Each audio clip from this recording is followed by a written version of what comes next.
et bienvenue sur Flash TV. Aujourd'hui, mardi 6 décembre 2011, voici les titres de cette édition.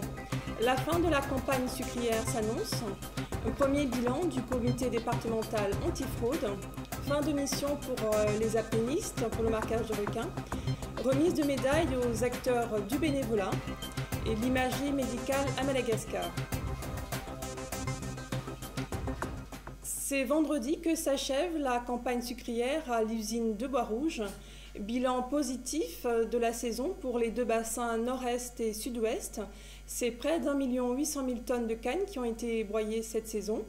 Record pour la région de Sainte-Rose qui bénéficie d'un arrosage naturel. Le rendement à l'hectare dans cette zone a atteint cette année près de 200 tonnes. À noter que suite à des contrôles de l'inspection du travail, certains exploitants ont vu fuir leurs travailleurs saisonniers.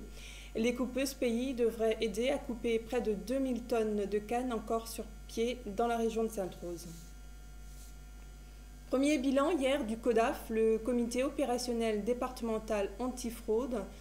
Bilan jugé satisfaisant. Ce comité créé en mars 2010 et présidé par le préfet et le procureur de la République a pour mission notamment de mener des actions de prévention des fraudes, de lutter contre le travail illégal dans les secteurs prioritaires tels que le bâtiment, les travaux publics, l'hôtellerie, la restauration ou le travail saisonnier agricole. Le bilan, quelques chiffres, 630 000 € de redressement opéré par la CGSS, 1,7 million d'euros pour 207 fraudes à la CAF, 1,6 million d'euros d'indus pour le RMI.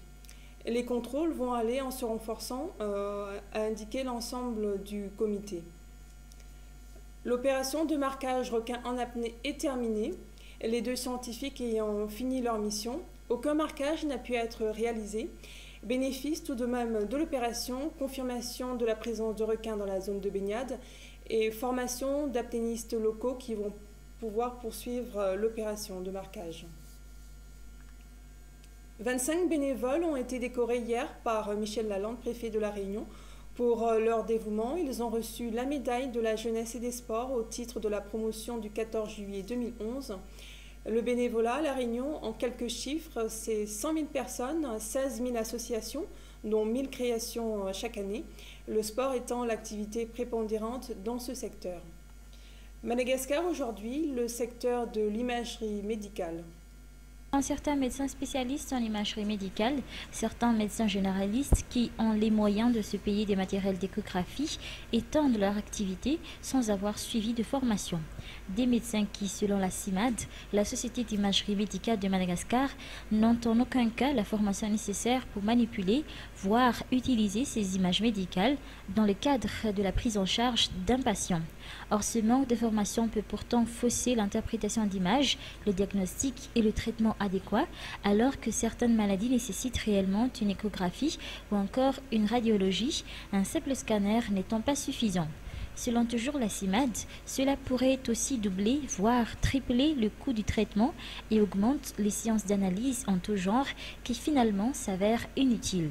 Pire encore, ces examens surexposent les patients à la radiation en cas de radiologie, faute de local adéquat. Afin d'y remédier, la CIMAD, durant son assemblée générale, a décidé de mettre en place le conseil de normalité et aussi de mettre en place une filière de spécialisation en imagerie médicale au sein de la faculté de médecine à Ankazu.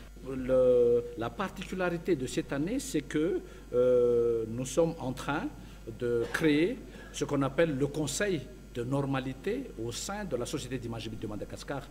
Ce conseil de normalité donc va proposer des législations pour la régularisation de l'exercice de l'image médicale à Madagascar.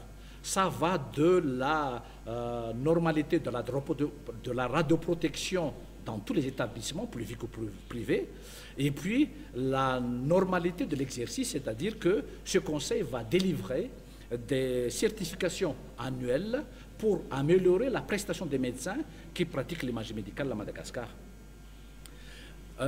Deuxièmement, à part ce conseil de normalité, c'est décidé aussi aujourd'hui que la faculté de médecine, tant en arrive, va créer, à partir du département de sciences fondamentales mixtes, un diplôme pour les professionnels de l'imagerie, c'est-à-dire c'est un médecin spécialiste en imagerie médicale qui va être formé au moins pour 4 ans ou 5 ans, au nombre de 20 dans un premier temps, pour répondre aux besoins de Madagascar. La Grande Île n'est pas en reste par rapport aux autres pays. Les hôpitaux privés, entre autres, arrivent à avoir les derniers cris en matière de matériel d'échographie et de radiologie, mais sont pourtant concentrés à Antananarivo et dont le coût n'est pas encore abordable pour la majorité des patients malgaches.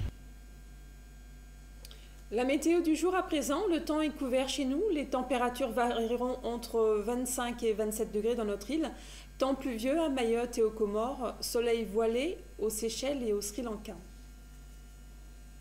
C'est la fin de cette édition. Merci de l'avoir suivi. Je vous retrouve demain pour l'édition de la mi-journée.